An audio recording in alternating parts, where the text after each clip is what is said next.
Be me, 41 years old, sitting at this exact dinner table where I've fed my kids 1,000 meals, and I'm about to say something that most people would find absolutely unacceptable, but I believe with every fiber of my being. There's no such thing as reverse sexism, sweetie, because sexism requires systemic power. I'm explaining this to my daughter Emma, who's 11, because some boy at school called her bossy, and she called him a stupid male and got sent to the principal's office. I'm ready to fight that principal tomorrow morning, already composing the email in my head about gendered language and how girls are labeled bossy while boys are called leaders. My son Tyler is 8, pushing peas around his plate with his fork, half listening like he always does when I get into these explanations. This is my life now, single mother of 2, doing the work of 2 parents, constantly vigilant about the messages my children receive. It wasn't always like this. 5 years ago, I was married to Connor, thought we had a partnership, thought we were building something together. Turns out, he was just another man who wanted a wife to manage his household while he pursued his career and his hobbies. I was doing everything, working full-time as a project manager at a tech company, coming home to cook dinner, helping with homework, doing bedtime routines, while he played basketball twice a week with his buddies and somehow always had time for his weekend cycling club. When I brought it up, tried to explain the mental load, the invisible labor, he acted like I was keeping score, like partnership was some kind of competition. I do the yard work, he'd say, as if mowing the lawn once a week was equivalent to the constant daily grind of keeping humans alive. The divorce was his idea, actually, which still makes me angry when I think about it. I was trying to work on things, went to therapy, read books about relationships, but he said he felt attacked all the time, and couldn't do anything right, classic victim mentality. So now I'm here, in this 3-bedroom rental that costs more than our mortgage used to, doing it all myself, proving I never needed him in the first place. Emma is nodding along to my explanation about systemic power. She gets it, she's sharp as hell, reminds me of myself at that age. Already noticing inequalities, already questioning things, already standing up for herself. Tyler, though. Tyler is quieter, more internal. Sometimes I worry about him. He looks like his father. Same sandy hair, same green eyes, same way of retreating into himself when things get emotional. I try not to hold that against him. He's just a child. But sometimes I see Connor in his expressions, and I feel this tightness in my chest. Mom, Emma says, can I be excused? I have homework. I tell her yes. Clear your plate, sweetie. And she does. She's responsible. I've raised her to be independent. Now it's just Tyler and me at the table. He's still pushing those peas around. Hasn't touched his chicken. You need to eat your protein, Ty, I say, but gently. I'm not one of those mothers who forces food.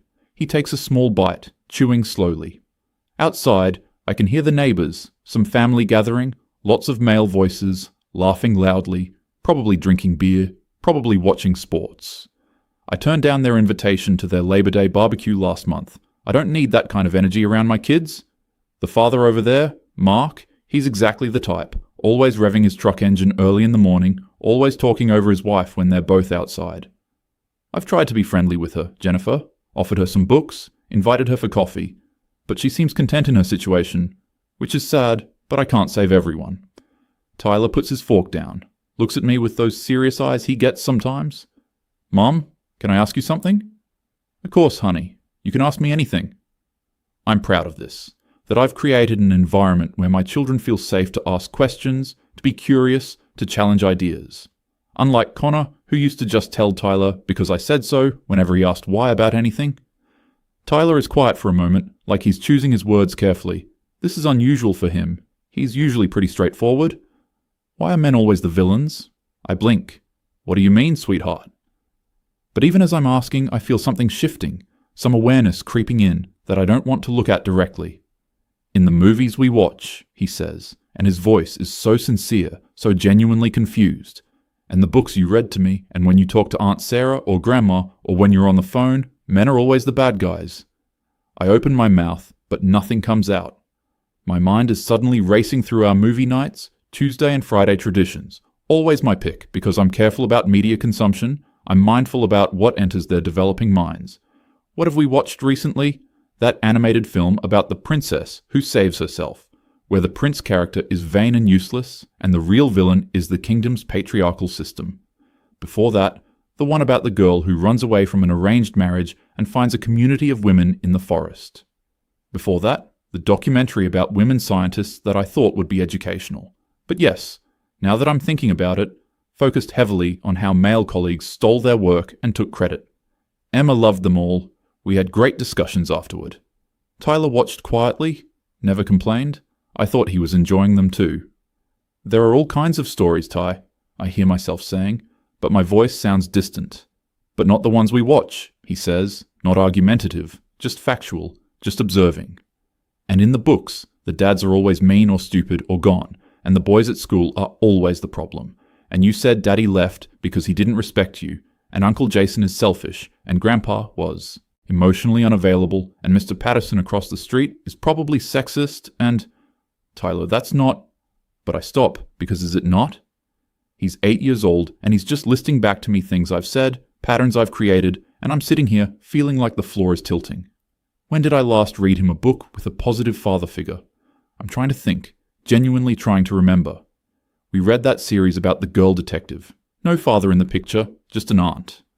Before that, the one about the boy wizard, but I always editorialized during that one, pointed out the problematic elements, how the headmaster was manipulative, how the father figures were either absent or deeply flawed. I thought I was teaching critical thinking. What about movies with his father during Connor's weekends? They watch different things there, I know they do. I've heard Tyler mention superhero films, and I've bitten my tongue, didn't want to be the fun police, but I always gently reminded him afterward about the problematic masculinity in those narratives. How the heroes solve everything with violence. How women are sidekicks or prizes. I was trying to give him the tools to analyze media critically. Wasn't I? Tyler is looking at me, waiting for an answer. Movies and books need conflict, honey, I say, trying to organize my thoughts. And traditionally, because of power structures in society, men have held more power, so they often are the ones who... Much ears. I'm doing it again. I can hear myself doing it. I'm giving him a framework where male equals, powerful equals corrupt, equals villain. It's not wrong exactly. It's based on real analysis of real systems. But he's 8. He's not asking about systemic power structures. He's asking why every story in his life has taught him that people who look like him, who share his gender, are the problem. Oh God. Your father isn't a bad person, I say suddenly, and it feels like pulling teeth. Tyler's eyes widen slightly, like he's surprised to hear me say it. When was the last time I said something neutral about Connor, let alone positive? I try to think back. After the divorce, I was so angry, so hurt, so convinced I'd been wronged. And I was wronged. I was doing everything. He wasn't pulling his weight. But did I explain it that way to the kids? Or did I just make comments, little asides, a tone of voice, an eye roll when his name came up? Daddy loves you very much, I continue. And Tyler is just watching me now, something shifting in his expression. I think about the way I handle the custody exchanges. Connor comes to pick them up, and I'm polite, but cold. I don't engage, I hand over their bags and close the door. If they come back with a story about something fun they did, I listen. But do I really listen? Or do I just wait for the problematic part, the thing I can gently correct, the teachable moment about why that joke wasn't funny or that comment was inappropriate? Emma went through a phase where she didn't want to go to her dad's. I was secretly pleased, I'll admit it. I didn't encourage it out loud, but I didn't discourage it either. I let her stay home twice, told Connor she wasn't feeling well.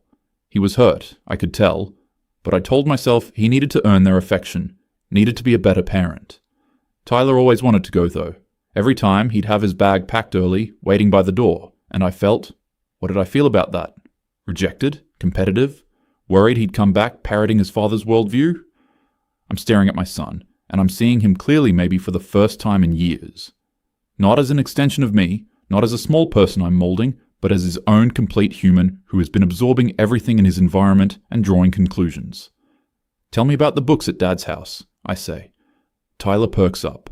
We're reading this series about a kid and his dad who go on adventures. They're trying to find these ancient artifacts, and the dad is really smart and funny, and he teaches the kids stuff about history, and they work together. He's animated now, in a way I don't see often at my house. And last weekend we watched a movie about a father and daughter, and the dad was trying to protect her, but also let her be independent, and it was cool because they both saved each other. I've never heard about any of this. Why didn't you tell me about these? Tyler shrugs, looks down at his plate. You don't really like Dad's stuff. The simplicity of that statement is devastating. My 8-year-old son has learned to compartmentalize his life, to not share half of his experiences with me because he's picked up that I disapprove. Not through anything I've said directly. I've never told him not to talk about his father's house. But children are perceptive, they rate energy, they learn what's welcome and what isn't. I think about my friend group, the women I talk to on the phone, the conversations Tyler would have overheard. Sarah going through her own divorce, both of us trading stories about our ex's inadequacies. My mother, visiting, talking about my father's emotional distance, how men of that generation didn't know how to express feelings. My colleague from work calling about her husband forgetting their anniversary again. Every conversation a confirmation of the same narrative. Men are disappointing, men are the problem, men don't do the work. It's not that these conversations are lies. These are our real experiences, our real frustrations. But what has Tyler been hearing? That his gender is a deficit. That growing up male means growing up to be a disappointment. That he's on a trajectory toward becoming everything we complain about. I feel sick. My feminism, my activism, the work I'm so proud of. I volunteer with an organization that mentors girls in STEM. I've been doing it for 6 years. I organize an annual fundraiser for women's health services. I write letters to representatives about reproductive rights and pay equity. I truly believe in this work. I believe women face systemic disadvantages that need to be actively countered. But somewhere in my commitment to lifting up girls and women, I stopped seeing boys and men as fully human. They became the obstacle, the opposition, the source of the problem, and I brought that framework home. I decorated my daughter's room with posters about girl power and women who changed history. I bought her books about feminist icons and tickets to see female-led films. Tyler's room has dinosaurs and space themes because I let him pick when he was 5 and he liked those things. But did I ever actively give him male role models the way I gave Emma female ones? Did I point out men who were kind, emotionally intelligent, collaborative, nurturing? Or did I just let him figure out masculinity on his own while I focused my energy on making sure Emma knew her worth? There are lots of good men, Tyler, I say now, and I'm scrambling mentally to think of examples. My mind feels blank, like I've trained myself not to see them. Your teacher, Mr. Roberts, he's patient and creative. Tyler nods. And your soccer coach, he's teaching you teamwork and sportsmanship. Another nod. And your dad, I force myself to continue. Your dad is trying his best, and he loves you. And just because our marriage didn't work doesn't mean he's a bad person. This is the most generous I've been about Connor in 5 years. It feels uncomfortable, like wearing shoes on the wrong feet. But it's also true. Connor wasn't a terrible husband, he was an oblivious one. He didn't see the invisible labor because he'd never been taught to look for it. He thought doing the visible tasks was enough because that's what his father modeled. Was he willing to learn when I tried to teach him? I thought the answer was no, but I'm remembering now, times he did try. He started doing bedtime routines with Emma after I asked. He took over the grocery shopping for a few months. It wasn't perfect, he'd forget items or buy the wrong brands, and I'd get frustrated and just do it myself because it was easier. Did I shut down his attempts to help because they weren't done my way? Did I create a dynamic where he felt like he couldn't win, so he stopped trying? And when he said he felt attacked all the time, was there truth in that? I think about the way I'd bring up issues, not gently, not as a team problem to solve together, but as evidence of his failure. You didn't notice the trash was full again. I guess I'm the only one who cares about the kids' homework. Must be nice to have hobbies while I'm drowning here. I thought I was asking for help. Was I just expressing contempt? There's this thing I read once, years ago, before the divorce, about how contempt is the #1 predictor of relationship breakdown. I dismissed it at the time, thought it was some patriarchal psychology trying to tone police women's anger. But sitting here, looking at my son, I'm wondering if my anger, valid as it was, curdled into something else. Something that poisoned not just my marriage, but my children's understanding of half the human population. Tyler's eating now, taking small bites of chicken, the tension in his shoulders slightly released. Just by acknowledging his question, by not dismissing it, something has shifted. I think I've made some mistakes, I tell him. He looks up, surprised. I don't usually admit mistakes, I realize. I'm the parent, I'm supposed to have the answers, supposed to be modeling strength. But what kind of strength is it if I can't acknowledge when I'm wrong? I think I've been so focused on making sure you and Emma understand that girls are just as capable and important as boys, which is true, that I maybe made it seem like boys aren't as good, which isn't true. Tyler is listening. Really listening. People are individuals, I continue, trying to find the right words. And everyone, regardless of gender, deserves to be seen as a whole person with good qualities and flaws, and your gender doesn't determine whether you're going to be a good person or not. Your choices do. This is basic. This is so basic. This is what I would have said I believed if anyone asked me. But my actions, my choices, my curated worldview told a different story. Can we watch different movies? Tyler asks. Such a simple request. Yes, I say. What would you like to watch? He thinks about it. Maybe something where the dad isn't bad, or where boys and girls work together? My instinct, my immediate instinct, is to control this, to suggest specific titles that I've vetted that meet my criteria. I know exactly which films have positive messages about gender cooperation while still acknowledging systemic issues. But I stop myself. Why don't you pick next movie night? I say. Whatever you want to watch. His face lights up in a way that makes my chest hurt. When was the last time I let him just choose? Emma comes back downstairs, homework already done. She's so efficient. What are you guys talking about? She asks. Tyler pointed out that maybe we've been watching too many movies with the same kind of message, I say carefully. Emma frowns. What message? That men are usually the villains, Tyler says. Emma shrugs. They usually are, though, she says matter-of-factly, and I hear myself in her tone. This is what I've taught her, this casual dismissal, this assumption. That's a generalization, Em, I say gently, and generalizations about any group of people are unfair. She looks at me like I've grown a second head. But you always say... I know what I always say, I interrupt, and I'm realizing I might need to be more careful about how I say things. This is going to be a process, I can see that now. I can't undo years of messaging in one dinner conversation. Emma is already 11, already forming her worldview, already taking my framework and running with it. Is she going to grow up viewing half of humanity as the enemy? Is she going to enter relationships with men already convinced they're going to disappoint her? Will she have contempt from the start, the way I developed it, over time? Tyler is going to grow up with his own damage, trying to reconcile being male with being good, trying to prove he's not like those men his mother complained about.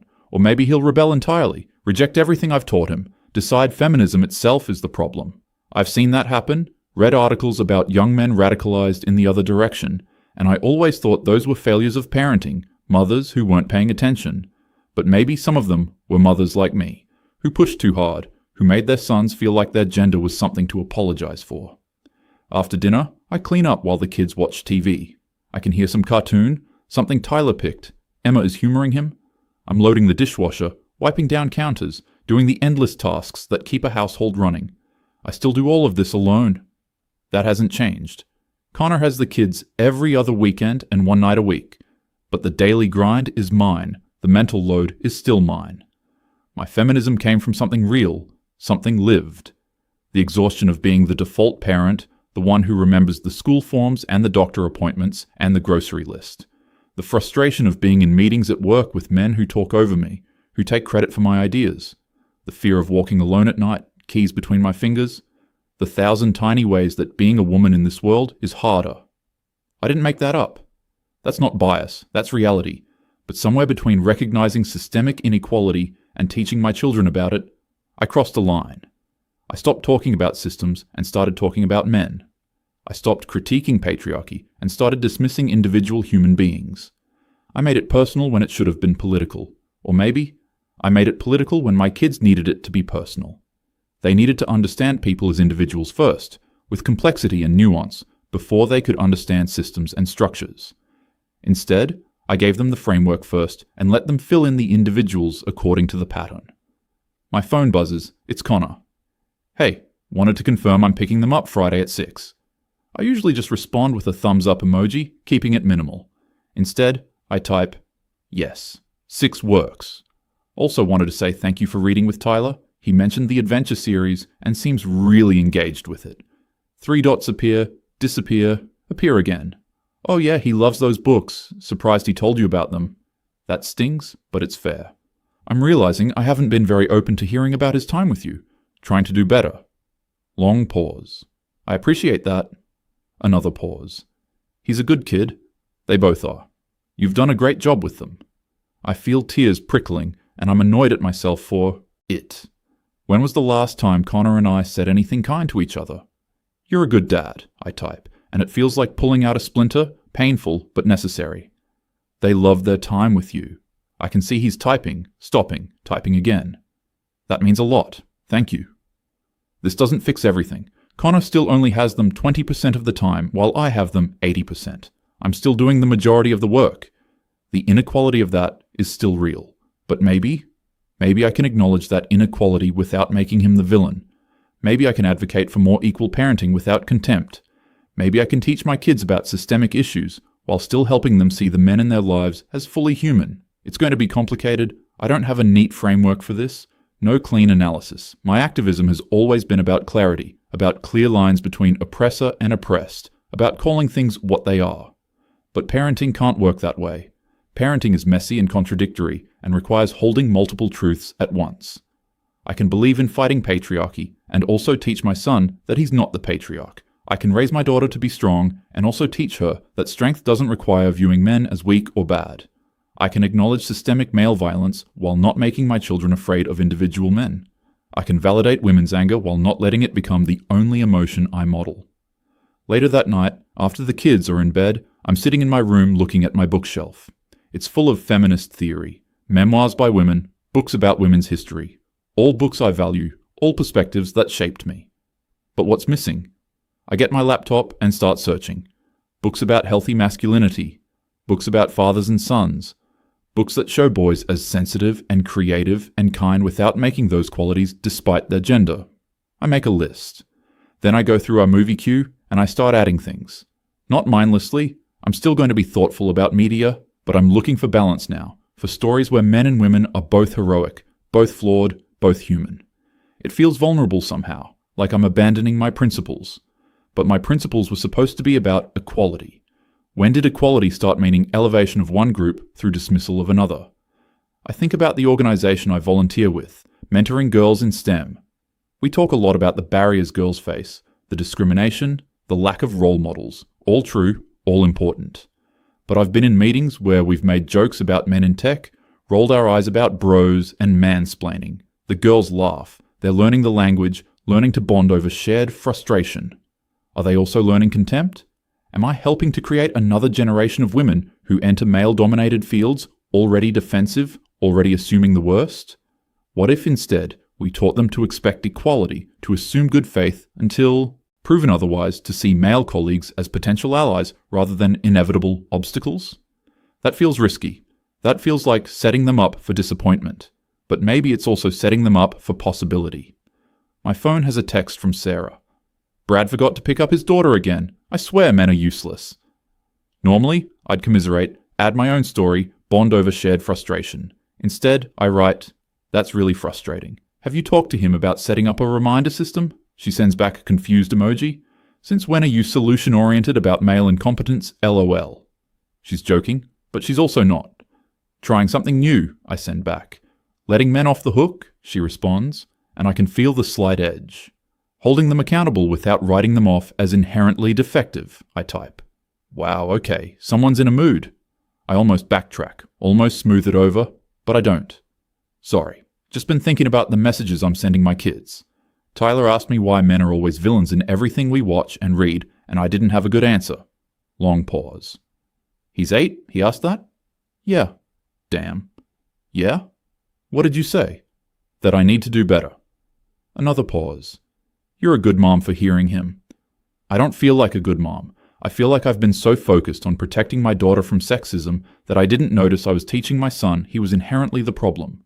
I feel like I've been so angry at my ex-husband that I let that anger color my children's understanding of their father. I feel like I took my politics, which are real and based on real analysis, and turned them into a weapon that hurt my own kid. But maybe recognizing that is the first step. Maybe I can't undo the years of subtle and not so subtle messaging. Maybe Tyler will carry some of this with him, work through it in therapy someday. Maybe Emma will have to unlearn some of the contempt I've modeled. But I can start now. I can start being more careful, more balanced, more human in how I talk about men. Not because sexism isn't real, not because patriarchy doesn't exist, but because my children need to grow up seeing everyone as individuals first. They need to learn to critique systems without dehumanizing people. They need to understand inequality without internalizing hate. That's harder than what I've been doing. It's easier to have a clear enemy, a simple narrative. It's easier to bond with other women over shared frustration with men than to do the nuanced work of acknowledging complexity. It's easier to curate a media diet that confirms my worldview than to actively seek out perspectives that challenge it. But easy isn't what my kids need. They need a mother who can hold complexity, who can fight for justice while still seeing individuals clearly, who can be angry at systems while still loving the people caught up in them. I go check on them before I sleep. Emma is sprawled across her bed, covers kicked off, surrounded by books. About girl scientists and activists, I don't want to take that away from her. Those stories matter, that representation matters, but I need to add more, not replace. Tyler is curled up small, clutching a stuffed dinosaur he's had since he was 3. He looks so young, so innocent. He's going to grow up to be a man, and I want him to grow up believing that's okay. Not something to apologize for, not something to overcome. Just a fact of who he is, neutral with all the possibility in the world for who he becomes. Tomorrow, I'll take them to the library. I'll let Tyler pick books. I'll ask Emma to help me find stories about boys and girls working together. I'll start the slow work of balancing what I've built. Tonight, sitting in the doorway of my son's room, I'm just acknowledging the weight of what I've done. The worldview I created, the bias I instilled, the damage I didn't mean to cause. I'm a feminist, I still am, I believe in this work, but I'm also a mother, and those two identities need to work together, not in opposition. I need to raise children who believe in equality, not children who believe one gender is inherently better or worse than the other. It's going to be hard to unlearn my own patterns, to catch myself before I make a dismissive comment, to choose media that challenges rather than confirms, to speak about their father with respect even when I'm frustrated, to model criticism of systems without contempt for people. But Tyler asked me a question at the dinner table tonight. Innocent, genuine, devastating. And in that moment of horrifying clarity, I saw what I'd built. Now, I have to do the work of building something better. Something that prepares my daughter to fight for equality without teaching her to hate. Something that lets my son grow into his gender without shame. It starts tomorrow. It starts with small changes, different movies, different books, different conversations. It starts with me being brave enough to question my own certainty, to admit when my politics have become prejudice, to do better, for them, for the kind of adults I want them to become, for the kind of world I actually want to build. Not one where we've just flipped the script on who gets to be dismissive, but one where we've written a new story entirely, where everyone gets to be fully human, where my son can ask questions and be heard, where my daughter can be strong without being cruel, where I can be a feminist and a good mother to both my children. It's possible. It has to be. Because the alternative, the world I was creating without meaning to, is not the one I want. Tonight, for the first time in years, I feel the weight of what I've been carrying. All that anger, all that certainty, all that contempt. It was supposed to protect my children. Instead, it was poisoning them. Tomorrow, I start letting it go. Not the activism, not the fight for equality, but the part that turned half of humanity into villains in my children's story. Tyler deserves better. Emma deserves better. And maybe, if I'm honest, so do I.